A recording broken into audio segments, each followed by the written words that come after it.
Greetings to from and my fellow classmates. Before we jump further into this video, let me introduce ourselves. We are from Group 3 and my name is HAMIMI together with my partner, NAJLA. So today we will be presenting a machine learning article review entitled HAIRIN and Type 2 Diabetes Phenotype Predictions from Genotype data using deep learning methods. Alright, so this is our content for this video.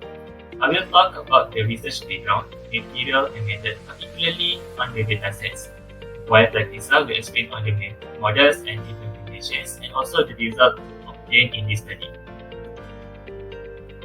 Let's talk about the research background first.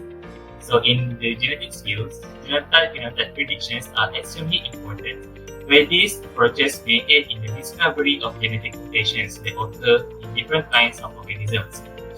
Alleles or non-genotype refer to the set of genes that play an important role in determining various genetic traits. Meanwhile, phenotypes are the observable traits or characteristics of an organism. Therefore, gene mutations may be observed based on the physical characteristics. So one of the types of genetic mutations is single nucleotide polymorphisms. And then some genome-wide association studies may be required in order to identify the relationship between SNP and phenotypes.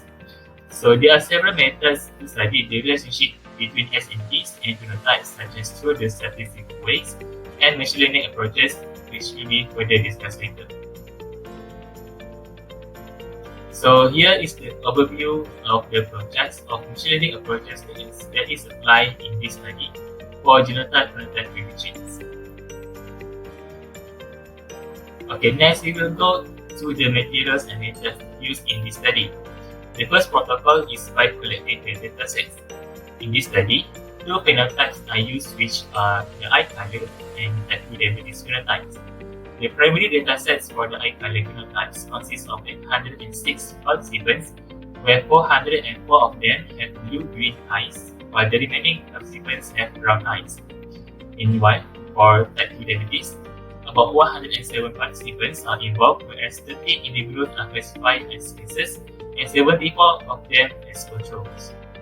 So, in the preparations for the datasets, the genotype file must be transformed to 23andMe standard formats. Subsequently, the data processing is done where the researchers will collect the datasets from the phenotypes, genotypes, and also SNP files. So, moreover, in order to ensure the success of this analysis, it is necessary to perform quality control of the datasets.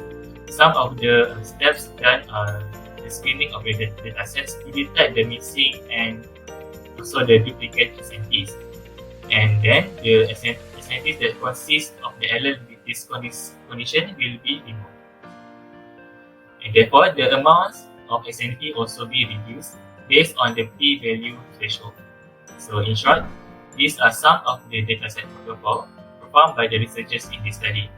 We pass to TAQREESA for further explanations on materials and methods. Next, we will take a look at the model and implementation used in this research. There are 9 classifiers used, and the first classifier is Artificial Neural Networks (ANN).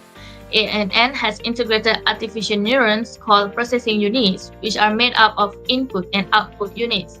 ANN use backpropagation, meaning that the network works backward from the output units to the input units until the gap between the real and expected result generates the smallest possible error. The next classifier that is used is the one-dimensional convolution neural networks, also known as 1D CNN. Convolution neural networks CNN have an algorithm that accepts a two-dimensional input representing the pixels and colors channels of an image. It is possible to extend this method to 1D CNN with the models deriving characteristics from sequence data and mapping the sequence internal characteristics. These models combine data from several SNPs and relies on the filter size in each layer to determine the number of SNPs to merge. Another recurrent neural network is long short-term memories (LSTM). LSTM handles information that passes on data as it propagates forwards. LSTM has an event inside the cells that enables it to retain or forget information. Data is added and removed to the cell states through gates, which are different neural networks that decide which knowledge or information is to be permitted. It has 4 gates: the forget gate, which decides what information should be thrown away or preserved, the input gate that is used to change the cell state, the production gate that determines the next hidden state, and the candidate gate which holds possible value to add to the state. The next recurrent neural networks is gated recurrent units, which are also one of the classifiers used in this research. The GRU controls the flow of information without having to use a memory unit. But this exposes the full secret content, and it works faster than LSTM as fewer parameters are available. GRU has 2 gates, a reset gate and an update gate. The update gate determines what data to throw away and what data to add, while the reset gate determines how much past information to forget. On the other hand, a bidirectional LSTM, also known as bi-LSTM, is a sequence processing model with 2 LSTMs. Taking the input in a forward and backward direction, bi-LSTM increases the amount of knowledge accessible to the network and involves duplicating the recurrent layer of the network. This makes it have 2 side-by-side layers, make it able to supply the input sequence to the first layer while providing a reverse copy of the input to the second. Random forest is another classifier that has been used in this research. It is a combination of many decision trees, a technique for creating classification or regression models. There are 2 primary ways of integrating the outputs: bagging and boosting. Bagging works on a randomly sample subsets of data with trained decision trees, which helps to minimize the model variance, as individual trees are very susceptible to overfitting and sensitive to data noise. The outcome of the model is calculated either by making an average of all predictions or by a majority vote. Random forest is suitable for SNP ranking as it uses genotype phenotype prediction and is good at handling noisy data as it discards useless information, making the final prediction based on useful SNP only. Lastly, extreme gradient boosting or XGBoost is also used in the research. The gradient boosting method is used to find the precise approximation of the best tree models by employing a range of nifty tricks that make it efficient with structured data. In XGBoost, each new model will focus on correcting the mistake made by the previous model, and they are added sequentially until there are no further changes. Next, we will take a look at the results on this experiment. XGBoost with a dataset containing a different number of SNPs are tried with 3 loss functions, which are hinge, logistic, and logidraw, and 3 boosters, which are GB3, GBlinear, and DART.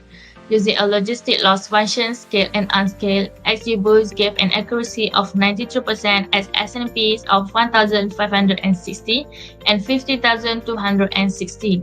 Hinge loss function gives the same accuracy when scaled at 1,560 SNPs, together with logidraw loss function, scale and unscaled.